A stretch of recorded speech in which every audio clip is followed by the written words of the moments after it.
I recently published a blog post on pain during pregnancy, specifically hip pain and low back pain, what causes this pain, and what you can do to alleviate it or avoid it altogether. I'm going to link the blog below for more information, but the basis of the article just states the importance of exercising before and during pregnancy. This is considered pre-habbing, where we really get at the front of issues that could potentially arise by making sure that the body is strong and stable in muscle tension and posture, as opposed to waiting until we experience pain or problems. So this pre-hab phase is essential for prevention of hip and low back pain, as well as issues like pelvic floor dysfunction and diastasis recti. So today I have traded in my coffee mug for a yoga mat, and we are going to go through some of my favorite exercises to strengthen the hips, the glutes, and the low back during pregnancy to help avoid any type of pain that might arise from the postural shift whenever we are growing the baby.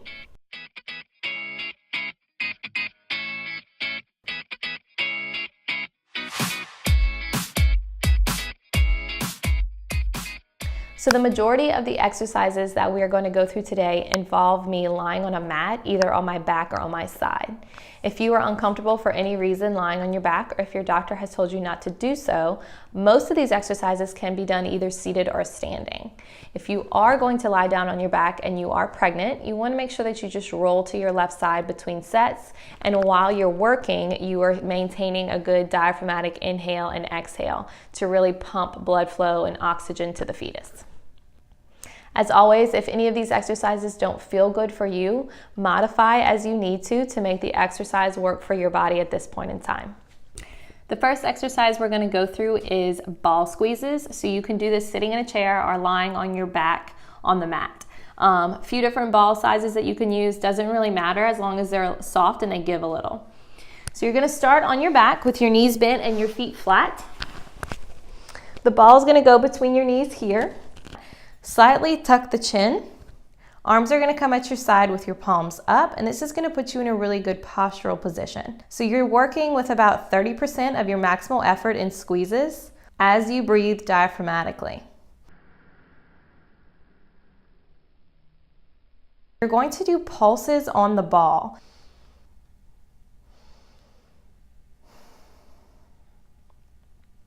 The next exercise we're going to go through is a side leg raise. You can also do this exercise standing, holding on to something. But I'm going to come down on my side, and I'm going to bring my bottom leg in front of me at 90 degrees and actively flex both feet. I want to shift my hips forward just a little bit so that we get off of the pressure of the hip bone and we move it more into the upper thigh.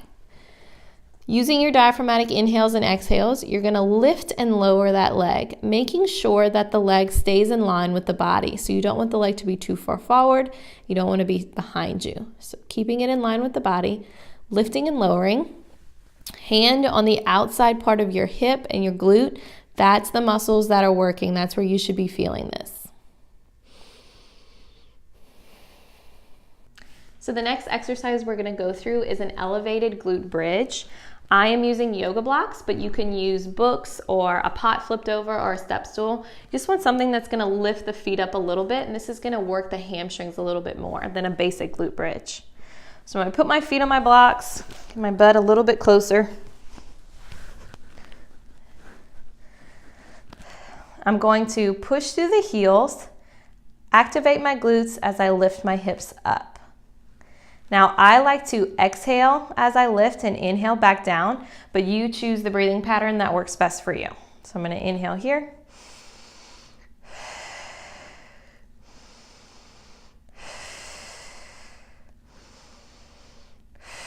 So the next exercise we're going to do is just a basic body weighted squat. You can add weight to this by holding weight at the center of your chest or one dumbbell on either side. Or if you want to modify the exercise, you can do what's called a sit to stand, where you will squat down into a chair and then push the heels to stand up out of the chair. I'm just going to go through a basic body weighted squat. So I'm going to line up with my feet a little bit further than hip distance apart.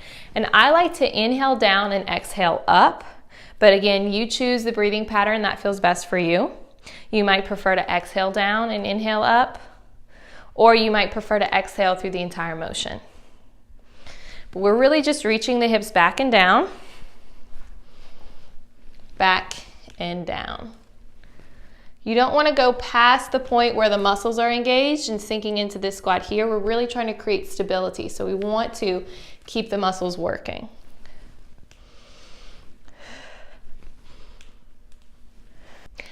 The last exercise we're going to go through is the wall sit. You either love these or you hate these.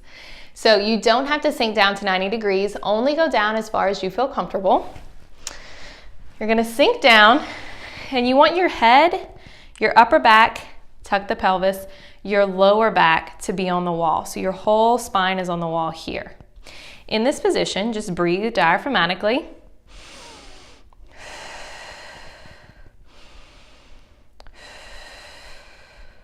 Avoid pressing really hard against the wall, so you're just kind of using more of the muscles and just stabilizing yourself against the wall.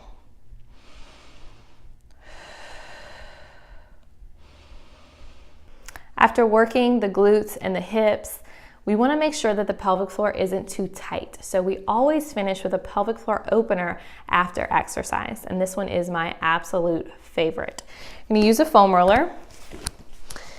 Place it behind your heels on your ankles. Open the knees up as wide as you need to allow the belly to fit between. So you're going to kind of just sit down on that foam roller and walk your hands out into this position. So I'm relaxing my belly completely, relaxing my pelvic floor. If this is uncomfortable for you, you can come up onto the forearms in this position here. This might feel a little bit better. But the goal here is really just to let the belly relax and let the pelvic floor tissue relax. Take some nice deep diaphragmatic inhales.